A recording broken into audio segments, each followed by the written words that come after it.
ఇంకోటి మనకు మధ్యలో టాపిక్ ఆగింది ఏంటంటే సిక్స్త్ క్లాస్కి వెళ్ళి 2 సైడ్ లైన్ గీసి ఇక్కడ వచ్చేసి దేవుడి చేత చేయబడిన మనుషులు, దేవుడు చేసిన మనుషులు అని చెప్పేసి చెప్పారు కదా. సో దాని తర్వాత వాళ్ళకి ఏమన్నా మీరు చెప్పారా, ఎట్లా ఇంకా క్లాస్ ఏమైనా తీసుకుని మళ్ళీ ఏమన్నా? లేదు, దేవుడు అనే దాని మీదనే చెప్పాను. ఎందుకంటే అక్కడ నేను యేసుప్రభు అన్నాను అనుకోండి, అనగానే మత ప్రచారం చేశాడు అంటారు. యేసుప్రభు అనగానే మత ప్రచారం అంటారు. సో దేవుడు అని ఆయన అర్థమైతే ఆటోమేటిక్ గా యేసుప్రభు దగ్గరికి వచ్చేస్తారు వాళ్ళు. ఎందుకంటే ఆ లక్షణాలు ఇంకెక్కడ కనపడవు. దేవుడు అని చెప్తే అలా ఎలా అర్థమైపోతుంది? Very good. మొత్తం వెతకండి, మనుషులు సృష్టించినటువంటి మతాలు వెతకండి, అక్కడ మీకు విగ్రహాలు కనపడతాయి. అది వెండి విగ్రహం కావచ్చు, బంగారుది కావచ్చు, ప్లాటినం కావచ్చు, డైమండ్ కావచ్చు, ఏదైనా కావచ్చు, విగ్రహం మాత్రమే. మనిషి మాత్రమే తయారు చేస్తారు దాన్ని. మనం తయారు చేసింది ఏ లోహమైనా, ఎంత చిన్నదైనా ఎంత పెద్దదైనా, ఆకాశం ఎత్తుపెట్టు, చంద్రమండలం ఎత్తుపెట్టు, అది మనిషే చేశాడు. ఆ కేటగిరీ అన్ని పడిపోతాయి. కానీ యేసుప్రభు దగ్గరికి వచ్చామనుకో, యేసుప్రభుని ఎవరు తయారు చేయలేదు. ఆయన సిలువ మీద మన కోసం ప్రాణం పెట్టిన దేవుడు ఆయన. సో ఫస్ట్ దేవుడి లక్షణాలు అర్థమైతే ఏదో ఒక రోజు ఆ లక్షణాలు మనసులో పెట్టుకొని, మా సార్ చెప్పాడు కదా ఆ రోజు, దేవుడు అంటే ఈ లక్షణాలు ఉంటాయని. ఆ లక్షణాలు ఎవరిలో ఉన్నాయని వెతికినప్పుడు నేరుగా వచ్చి యేసుప్రభు దగ్గర ఆగాల్సిందే. కాబట్టి నేను యేసుప్రభుని పేరు చెప్పాల్సిన అక్కర్లే. వేసవి కాలంలో పండుతుంది, అది పసుపచ్చ రంగులో ఉంటుంది, తిన్నప్పుడు మాధుర్యంగా అనిపిస్తుంది అని అంటే ఏ పండు గుర్తొచ్చింది మీకు? మామిడి పండు గుర్తొచ్చింది కదా. అలాగే దేవుని లక్షణాలు సరిగ్గా అర్థం చేసుకుంటే నేరుగా వచ్చి యేసుప్రభు దగ్గర ల్యాండ్ అవుతాడు అంతే. విగ్రహారాధన అన్నారు కదా, అంటే విగ్రహాలు చేయడం తప్పంటారా లేకుంటే మొక్కడం తప్పంటారా, ఏమంటారు? రెండు తప్పే. ఎట్లా?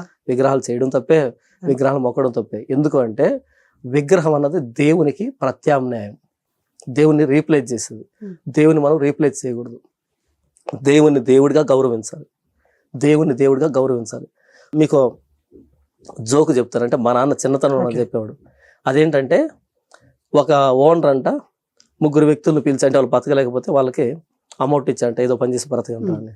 బ్రతకమంటే వీళ్ళు వెళ్ళారు, వ్యాపారాలు పెట్టుకున్నారు, బాగా సంపాదించారు. కొద్ది రోజులకి 3 వచ్చారంట ఆ ఓనర్ దగ్గరికి థ్యాంక్స్ చెప్తామని వచ్చారంట. రాగానే ఫస్ట్ ఒకడు వచ్చాడు, వచ్చి అయ్యా మీరు ఇచ్చిన డబ్బుతో నేను నగల వ్యాపారం పెట్టాను, నగలు, ముత్యాలు, గోల్డ్, ఈ డైమండ్స్, ఆభరణాల వ్యాపారం పెట్టాను.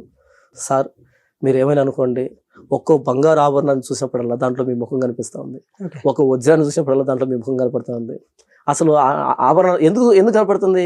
ఈయన ఇచ్చాడు కాబట్టి, ఆయన వల్ల ఎంత స్థాయికి వచ్చాను కాబట్టి ప్రతిదాన్ని చూసినప్పుడు మీ ముఖం కనపడుతున్నాను. కానీ ఈయన గర్వంగా ఫీల్ అవుతున్నాడు, అబ్బా ఆ బంగారు ఆభరణం నేను కనపడుతున్నానంట అంటే నన్నే స్మరించుకుంటానని బాగా గర్వంగా ఫీల్ అయ్యాడు. ఆ వ్యక్తి పక్కెళ్ళిపోగానే ఇంకో వ్యక్తి వచ్చాడు, అయ్యా మీరు ఇచ్చిన డబ్బుతో నేను పూల వ్యాపారం పెట్టాను, ఆ పూల వ్యాపారం పెట్టి ఆ పూలు చూస్తున్న ప్రతిసారి ఆ పూలలో మీరే కనపడుతున్నారు అన్నట్టుగా అంట. ఈయన సంతోషపడ్డాడు, అంత పూలలో మనం కనపడితే సంతోషం కదా. ఇక మూడోవాడు వచ్చాడు, అయ్యా మీరు ఇచ్చినటువంటి డబ్బుతో నేను పందుల వ్యాపారం పెట్టాను, ఏ పందిని చూసా సరే ఆ పందిలో మీరే కనపడుతున్నారు అన్నాడంట. ఇప్పుడు చెప్పండి ఆ ఓనర్ ముఖం ఎలా ఉంటది? మొదట బంగారం కనపడుతుందంటే సంతోషపడ్డాడు, రెండవడం పూలలో కనపడుతుంది సంతోషపడ్డాడు, మూడవడు ఏ పందిని చూసినా, ఏ పంది అరుస్తున్నా, ఏ పంది పడుకున్నా మీరు పడుకున్నట్టే, మీరు నడుస్తున్నట్టే, మీరు అరుస్తున్నట్టు అంటే చాలా అసహ్యంగా ఉంది కదా. ఏ ఓనర్ పందిలో చూడకూడదా? పూలలో చూసినటువంటి వ్యక్తి పందిలో చూడకూడదా? చూడకూడదా? సేమ్ డైలాగ్ చెప్పింది. ఆభరణం అన్నప్పుడు ఓకే అన్నావు, పూలు అన్నప్పుడు ఓకే అన్నావు, పంది అన్నాడు ఓకే, ఏం ఇబ్బంది అంటే? పూల కంటే పంది వ్యాపారం మంచిదే కదా. కానీ ఆ పదార్థం మంచిది కాదు. సర్వోన్నతుడైన దేవుణ్ణి, మహోన్నతుడైన దేవుణ్ణి, భూమి ఆకాశాలు సృజించిన ఈ సృష్టికర్తని, ఇంత బ్రహ్మాండమైనటువంటి దేవుణ్ణి తీసుకొచ్చి ఒక పదార్థాన్ని చూపించి ఈయన దేవుడు అంటే మరి ఆయన ఎవరు చెప్పండి? ఒక పదార్థాన్ని చూపించి, ఒక వస్తువుని చూపించి, నువ్వు చంద్రమండలం ఎత్తును విగ్రహాన్ని పెట్టినా ఆయన దృష్టికి అది నడుసు లాంటిదే. ఆయన వదిలిపెట్టి దీన్ని మొక్కుతూ ఉన్నప్పుడు, లేదా దీంట్లో ఆయన చూస్తూ ఉన్నప్పుడు ఎలా చూస్తావాళ్ళు? ఓనర్ని పందిలో చూస్తే ఫీల్ అయ్యాడు కదా. అలా విగ్రహారాధన అన్నది దేవునికి హేయమైంది అని బైబిల్లో రాయబడింది. విగ్రహారాధన చేయొద్దని బైబిల్లో స్పష్టంగా రాయబడింది. కాబట్టి మేము విగ్రహారాధన చేయకూడదు. ఎందుకు అంటే విగ్రహం దేవునికి ప్రత్యామ్నాయం. కాబట్టి విగ్రహం చేయడం తప్పే అని రాయబడింది, విగ్రహాన్ని పూజించడం తప్పే అని రాయబడింది. ఇదంతా నేను హైందవులను ఉద్దేశించి మాట్లాడటం లేదు, నా బైబిల్లో రాయబడిందని మాత్రమే చెప్పాను.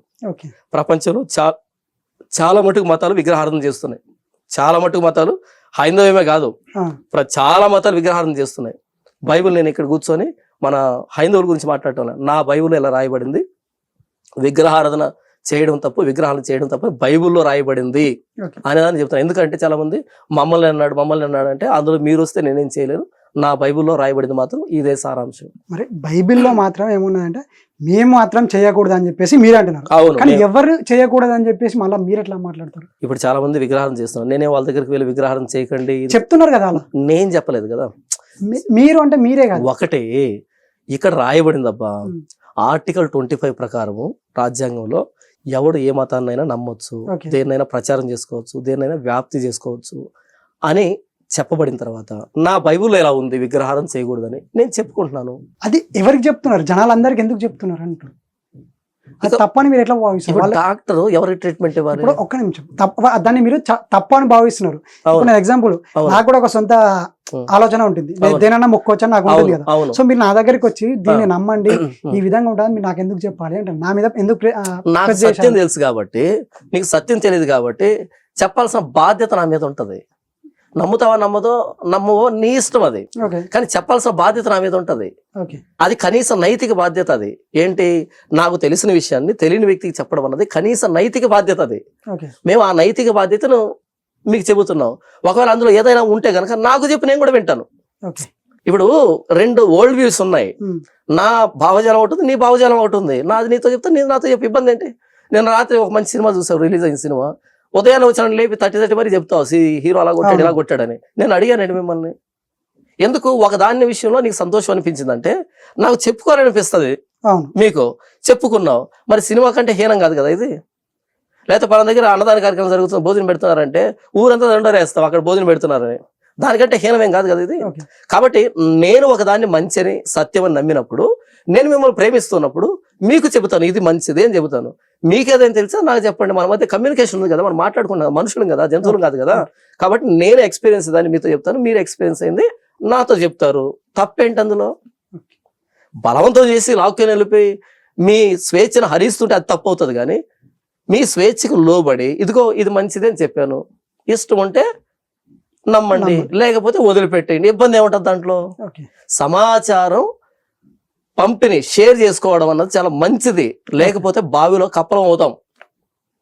ఈ మతం అనే బావిలో కప్పలు ఇక్కడే ఉంటాయి, ఈ మతంలో బావిలో కప్పలు ఇక్కడే ఉంటాయి, ఈ మతంలో కప్పలు ఇక్కడే ఉంటాయి. మనం బావిలో కప్పలం కాదు, సముద్రంలోకి వద్దాం, చెరువులోకి వద్దాం, నదిలోకి వద్దాం. చాలా విశాలమైన ప్రపంచం ఉంది బయట. ఎక్కడ ఎంతసేపు నేను ఇదే వింటాను, ఇక బయటది విన్నంటే బావిలో కప్పకి అక్కడే పుడుతుంది, అక్కడే వస్తుంది. కాబట్టి ఏంటంటే సమాచారం షేరింగ్ జరిగినప్పుడు నేనేం నమ్ముతాను, మీకు తెలిసినప్పుడు మీరేం నమ్ముతాను, నాకు తెలిసినప్పుడు ఆలోచన పరిధి విస్తృతం అవుతుంది. చెరువులోకి వద్దామని చెప్తున్నా, నదిలోకి వద్దామని చెప్తున్నా, సముద్రంలోకి వద్దామని చెప్తున్నా, తప్పేంటి? అది నేనేం నమ్ముతున్నాను అని చెప్తున్నారు అంతే. చెప్పాలి కూడా, చెప్పకపోతే ఆలోచన పెరగదు. నీళ్లు ప్రవహిస్తూ ఉంటే తాగేదాని పనికి వస్తాయి, ప్రవహించే నీళ్ళలో దోషం ఉండదంటారు, తాగేదాని పనికి వస్తాయి, సన్నగా బారుతున్నా సరే పనికి వస్తాయి. కానీ నీళ్ళు నిలవబడ్డాయి అనుకో కుళ్ళిపోతాయి.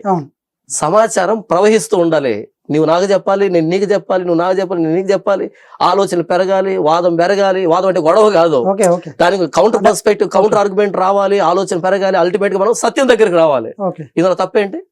మత ప్రచారం చాలా మంచిది, మత ప్రచారం జరగకపోతే మూర్ఖులుగా తయారవుతాం.